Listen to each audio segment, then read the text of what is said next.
وَلَقَدْ يَسَّرْنَا الْقُرْآنَ لِلذِّكْرِ فَهَلْ مِن مُّدَّكِرٍ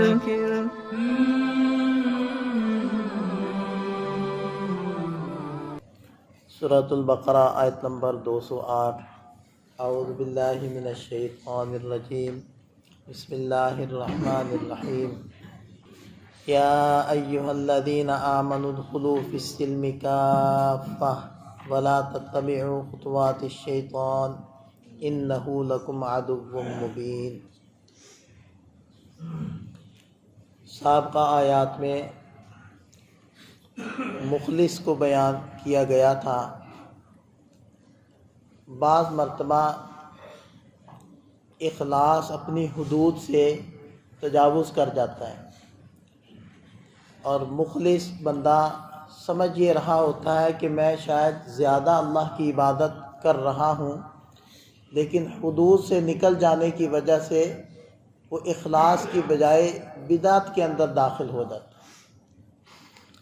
چنانچہ حضرت عبداللہ ابن سلام رضی اللہ عنہ جو یہودی عالم تھے اور مسلمان ہو گئے، اور اسی نوع کے اور بھی کچھ احباب تھے جو یہودیت سے اسلام کے اندر داخل ہوئے۔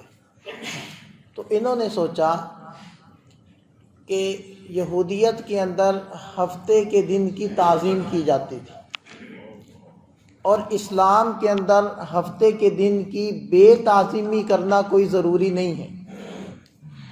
اسی طرح یہودیت میں اونٹ کا گوشت حرام سمجھا جاتا تھا، اور اسلام میں اونٹ کا گوشت کھانا فرض نہیں ہے۔ تو میں کیا کرتا ہوں کہ ہفتے کے دن کی تعظیم تو نہیں کرتا، لیکن بے تعظیمی بھی نہیں کرتا۔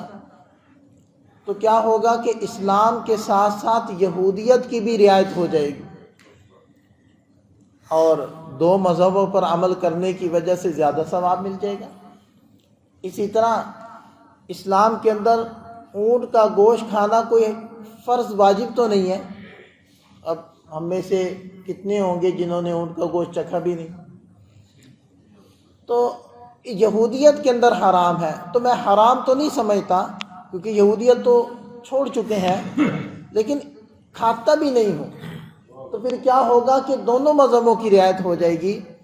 تو اللہ تعالیٰ نے اس کو پسند نہیں فرمایا، بلکہ ارشاد فرمایا یا ایھا الذین آمنوا ادخلوا، اے ایمان والو داخل ہو جاؤ، فی السلم، اسلام کے اندر، کافہ، پورے کے پورے۔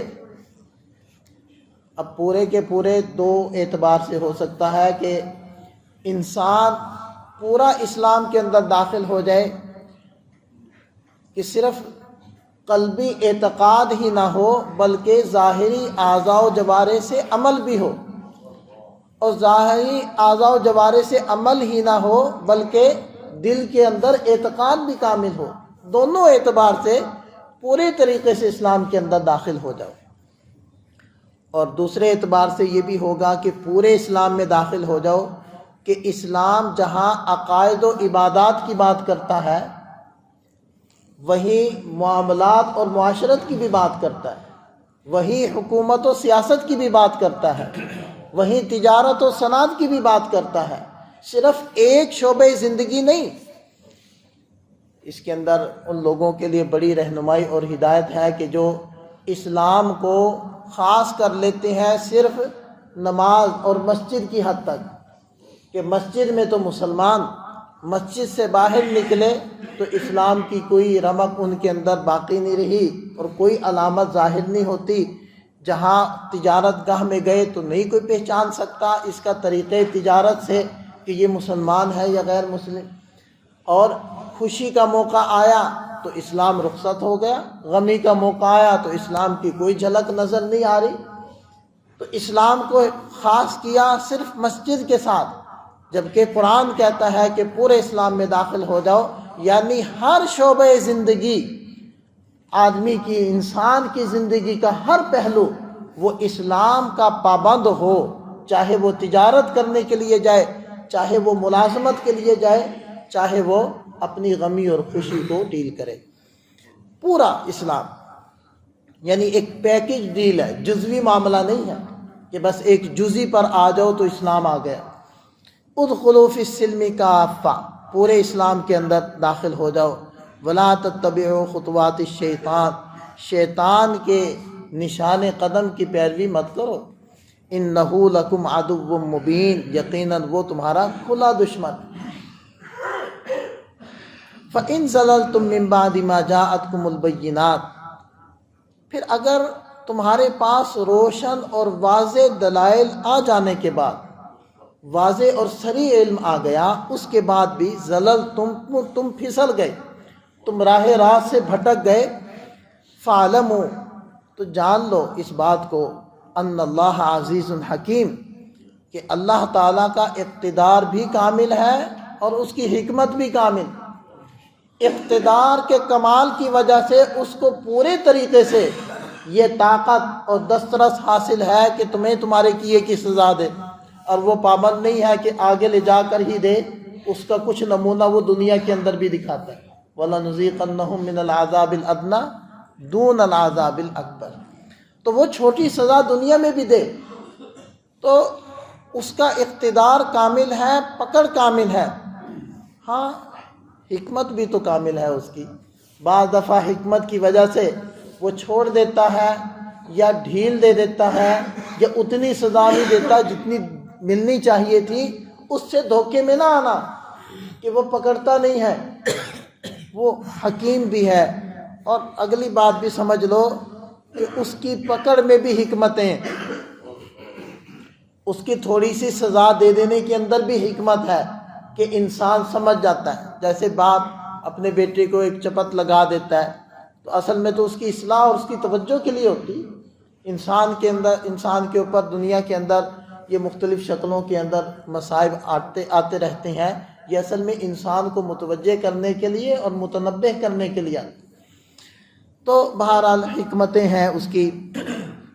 اور فرمایا کہ هل ينظرون الا ان ياتيهم الله في ظلل من الغمام والملائكه وقضي الامر، کیا یہ کفار ایمان لانے سے اسی بات کے منتظر ہیں کہ اللہ تعالیٰ ان کے پاس آ جائے بادلوں کے سائبان میں اور فرشتے آ جائے، وقضی الامر، اور معاملے کا فیصلہ ہو چکے؟ اور ظاہری بات ہے یہ ہوگا قیامت کے دن۔ تو کیا یہ لوگ اس قیامت کا انتظار کر رہے ہیں؟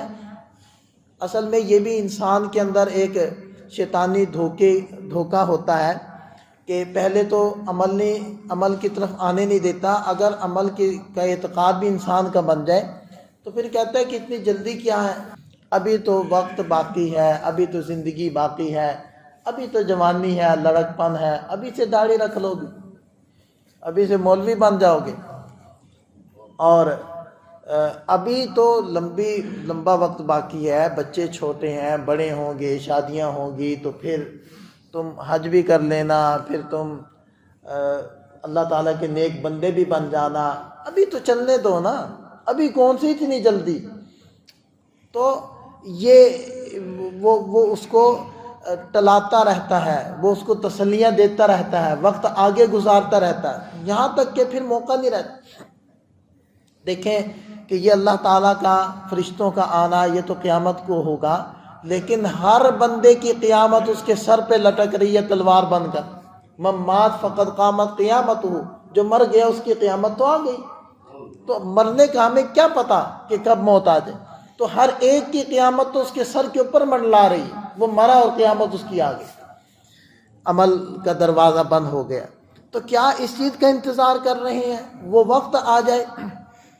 بقیہ یہ اللہ تعالیٰ کا آنا، فرشتوں کا آنا، بادلوں کے سائبان میں آنا، اس کا کیا مطلب ہے؟ یہ متشابہات میں سے ہے۔ بہت ساری قرآن کریم کی ایسی آیات ہیں جو متشابہات سے ہیں، جو اللہ تعالیٰ کی ذات اور صفات کے ساتھ جن کا تعلق ہے، تو اس کے اوپر ایمان لانا، ہم اس پر ایمان لاتے ہیں، لیکن اس کی کیفیت اور صورت کیا ہوگی اللہ عالم، اس کو تو اللہ ہی جانتے ہیں اس کی کیفیت کیا ہوگی، لیکن ہم اس پر ایمان لاتے ہیں۔ وَإِلَى اللَّهِ تُرْجَعُ الْأُمُورُ، اور اللہ ہی کی طرف تمام امور لوٹ جائیں گے۔ تو ان آیات نے ہمیں جھنجھوڑ دیا کہ ہم نے ناقص افتؤمنون ببعض الکتاب وتکفرون ببعض، جیسے کہ اللہ تعالیٰ نے بنی اسرائیل کو فرمایا تھا کہ کیا تم کچھ کتاب پر ایمان لاتے ہو کچھ کو چھوڑتے ہو؟ تو یہ والا اسلام اللہ تعالیٰ کو قابل قبول نہیں ہے۔ اللہ تعالیٰ کو اسلام چاہیے پورا، اطاعت چاہیے پوری، پیروی چاہیے پوری، فرمانبرداری چاہیے پوری، ناقص نہیں چاہیے، کچھ مان لیا کچھ چھوڑ دیا، جو اچھا لگا آسان لگا مان لیا، جو مشکل لگا چھوڑ دیا۔ یہ جو چوائس والا اسلام ہے نا، یہ اللہ تعالیٰ کو نہیں چاہیے، اللہ تعالیٰ کو پورا اسلام چاہیے۔ اللہ تعالیٰ ہمیں سمجھ عطا فرمائے، عمل کی توفیق فرمائے۔